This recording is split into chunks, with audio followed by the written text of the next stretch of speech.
Arsenal Fan TV here. I'll tell you what, I'm knackered. We've just been playing in this YouTube tournament today, and I'm here with Dan Cutting, who was part of my team. Actually, we've done pretty well, didn't we? Yeah, we did do well. Not too bad. We can't say exactly how we did yet, can we? But we can't say how we did. We did well. We did I don't think people want to know exactly how we did anyway, or they'd probably figure it out. Yeah. But we did all right. Now, listen, I was watching you. Awesome player. And you've got your own channel, yep. Daniel Cutting. Yeah. And you're a Gooner. I am indeed, of course. Now, so I had to have a word with you today, and tell us a bit about your channel first. Yeah, so I'm a professional football freestyler. I've got 4 Guinness World Records as well. My channel's basically featuring me as a freestyler, lots of the different shows that I do, traveling around the world, different performances, and I've also got a lot of tutorials as well, because I know that there's a lot of people out there who not only like to look at the tricks, but also like to learn them as well. So I do like regular tutorials that I upload, so people out there can learn some of the tricks that I can do. And is it easy? Because I see some of the tricks you were doing today, and I'm like, if I did that for a million years, I wouldn't be able to do it. Yeah, it's not easy. It's going to take a lot of time to get good. It's going to take a lot of time to get good at anything. It doesn't matter what you want to be good at. But I think it's nice to have the tutorials there. People can go to them, then they can get out in the garden and practice, and then they've got something they can look at, and they've got someone who's talking them through different things. Because sometimes people can look at a trick, and they might be able to think, oh, I can see how visually it's done, I can do it. Other people need to be like talked through step by step. So I do lots of different tutorials like that. Now, how long did it take you to, how did you get into it first, and how long did it take you to master it? Yeah, I got into it just playing in local teams in Milton Keynes, where I'm from. Obviously, you're there as well. And then I just played county level for a little bit. And then for me, it was just, I always had a really great touch, but I just wanted to develop my tricks and skills. My passion for wanting to do freestyle just went like that, and my passion for playing just dropped. I was never really keen on 11-a-side. I was always more of a 5-a-side player. But freestyle kind of took over, got recognised by some talent and sport agencies, and then went to uni. And after uni, I just started to do it as my full-time job. And I've been doing it for 4 years now, travelling the world, got world records, won like UK titles. And tell us about that. Tell us about the different world records and titles you got. Yeah, so basically, Guinness World Records monitor different freestyle tricks. Yeah. So I've got the world record for the fastest time to run 100 metres balancing a football on the head. That's one of the world records I got. So not quite as quick as Usain Bolt, but you know. But he can't have it on his head, can he? And he has to start low. I have to start standing up. So I've got that one. I've also got a trick called a carousel, which I can demonstrate. You want me to demo? Yeah, show us a couple of these tricks. This is the carousel, where it goes around your arms like this.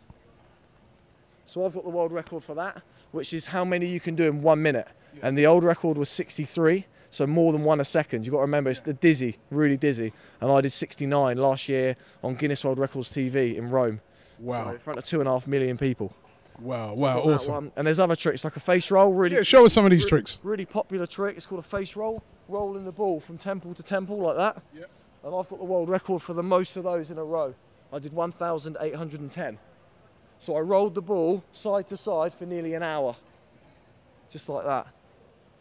Then you've got other tricks that you can do, you know, bringing the ball around, throwing it up, catching, around the moon. And obviously you can do stuff with the feet as well, bringing it around. Yeah, little things like that. And I saw you do one earlier. That somersault thing. Oh, you want to see it? I want to see that again. Okay. I want to see that again. This is the kind of crowd pleasing, you know, at the end of a show. I was pleased. You pull out. He was pleased. Hopefully they'll be pleased as well. So yeah, kick ups with the ball. Obviously you can do a little trick or something. You catch it in your foot, and then bam.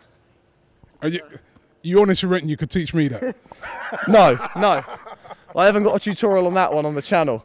That's a difficult one. But that's an awesome trick. And other tricks like that around the world. Some of the really cool tricks. People can learn them, and they're on my channel. So awesome trick. Now listen, you're a Gooner. Yeah. Before I ask you about Arsenal, I want to ask you which players. Players obviously with a lot of tricks and that must be the players you really like. Yeah, definitely. Although growing up for me, David Beckham was my favourite player. Not because he wasn't particularly skillful. He could do a few tricks, but obviously I think it was just the persistence and the effort that he showed. There's stories of him staying after training to train for an extra 2 hours on his free kicks after everyone's gone home. And I just kind of tried to use that mindset and use him as like an idol, and thought, well, if he's going to put in extra time, then I need to be doing hours and hours and hours. So even though he wasn't specifically freestyle, I used him as like an example of what I could do. So yeah, and then obviously Ronaldinho, and you know. Yeah, I've been watching this week the Confederations Cup. Neymar, he's got loads of tricks, hasn't he? Yeah, amazing, great player, unbelievable player. And actually, like, I actually trained with the Nigerian national team a couple of weeks ago for another thing that I've been doing on another channel. So it's been awesome. Got to meet some of the players and that. So.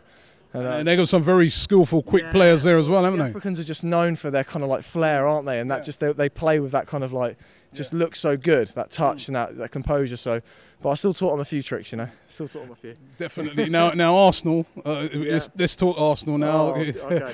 Still difficult times. Fourth place last year, but you know what? They're saying we've got a load of money to spend. Who would you like to see come in as a player? Who should we bring in, do you reckon? Yeah, I mean, I think Higuain would be a dream signing for us. He'd be awesome. And the other one for me, I don't think it's going to happen. I know there's kind of rumours and stuff. Is Rooney. I think a lot of people are saying, oh, I don't know if they'd like him. But for me, if Rooney came to Arsenal, I think he's what we need. Rooney needs to be the centre man. As soon as Van Persie went to Man U, Rooney's kind of dropped off the dial. When Rooney was top dog, he was awesome. So if he came to Arsenal, he would be that player. And I think Arsenal needs someone like that who can go out and get 30 goals a season. And at the minute, we don't have it. Don't you ever? Right, as a freestyler, I know it's great and you travel around the world, but you've got so much footballing talent. Don't you ever think to yourself, you wish you would have sort of gone for that Premier League or even just being a professional footballer? Yeah, sometimes I do, especially when I see like the touch of the professionals. I'm thinking, what are they doing? Like they look so good warming up, and then all of a sudden it's embarrassing. Like, I don't know. I'd like to think that I could have made it. I'm not saying I could have made it as a pro, but I'm sure I could have made it at least semi-pro. What is it that you know, because you see play, even today, there's some great players playing it today. You see players that are really good, but the pro, I don't know, they're just on that next level. What is it? Is it they have to have the fitness to go with it? Yeah, I think it is just that X factor, isn't it? It's that something special, which it's difficult to say. Okay, yeah, you need to have great strength, you need to have good balance, you need to have good, you know, speed, all these different kind of characteristics which make up the great elements that make up a pro. But I think when you look at the Messis and the Ronaldos, there's just something else there. I've been doing a lot of stuff in academies recently, and you can tell just by watching a player, like some of these players are walking around, these young 4-year-olds, they're just strutting around, like they've got that, there's just something about them, and you don't even have to see them play, you just know they can play. So I think it's just that little something different, that little spark that's going to make them actually to be the best. Well, it's been great talking to you. Tell us again about your channel, the name of it. Yeah, it's Daniel Cutting. That's the channel. It's just me. A lot of fun, a lot of freestyle, but a lot of fun as well. So if you want to learn some skills, go and check it out. It'd be great if you could subscribe. And take us out with a trick. Take us out with a trick. All